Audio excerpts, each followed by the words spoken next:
রথযাত্রা অর্থাৎ ভগবান জগন্নাথ দেবের সাথে সাধারণ মানুষের মিলিত হওয়ার দিন। এ বছরে একবার মন্দির ছেড়ে সাধারণ মানুষের কাছে এসে ধরা দেন প্রভু জগন্নাথ। আর এই বিশেষ দিনটিকেই বলা হয় রথযাত্রা।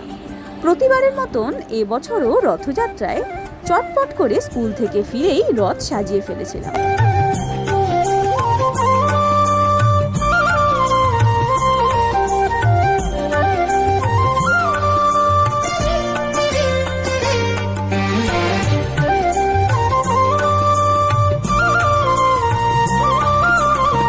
রথ সাজানো কমপ্লিট, এদিকে বন্ধুও চলে এসেছে একই সাথে রথ টানবে বলে। তারপর সবাই মিলে বেরিয়ে পড়লাম রথ নিয়ে।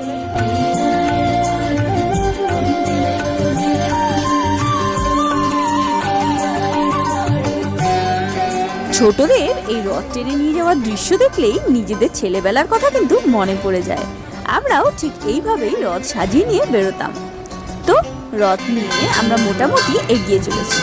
প্রত্যেক বছর রথের দিন বাড়ি থেকে রথ বের করে আমরা পাড়ার ভবতারিণী মায়ের মন্দিরে যাই। এবছরও তার অন্যথা হয়নি, চলে গিয়েছিলাম মা ভবতারিণীর মন্দিরে। এখানে এসে মায়ের সাথে প্রতিবার জগন্নাথ দেবের দর্শন করাই আমরা। তার সাথে মন্দিরে আগত বেশ কয়েকজন এই রথের রশিতে টান দেন।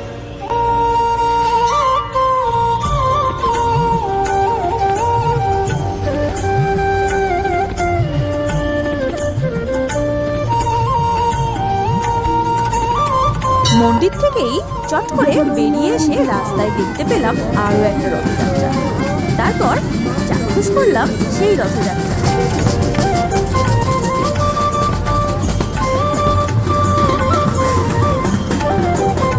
এই রথযাত্রা উৎসবে সামিল হতে উপস্থিত ছিলেন পরমাত্মানন্দজি মহারাজ।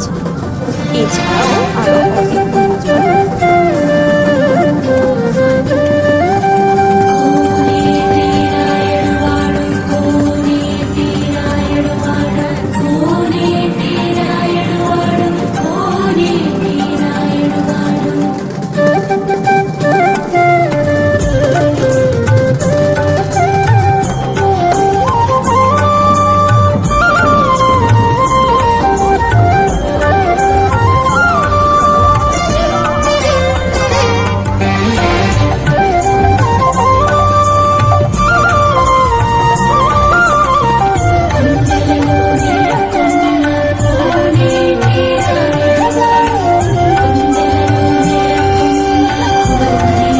ছিল নপাড়া ব্রহ্মময়ী মায়ের মন্দিরের রথযাত্রা।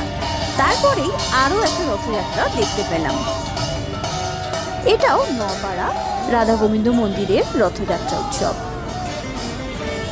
এরপর এরকম ছোট বড় আরো বেশ কিছু রথযাত্রা আমাদের চোখে পড়ল।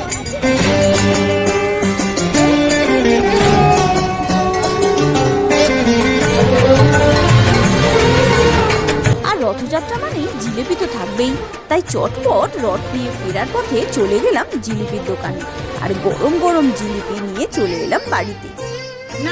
তারপর রেডি হতে শুরু করে দিয়েছে গরম গরম পাঁপড় ভাজা। দেখতেই পাচ্ছ ছোট মাসি একদম গরম গরম পাঁপড় ভাজা করে রেডি করে রেখেছে আমাদের জন্য। ব্যাস চলো শুরু করে দিই। পাঁপড় রেডি, পাঁপড়।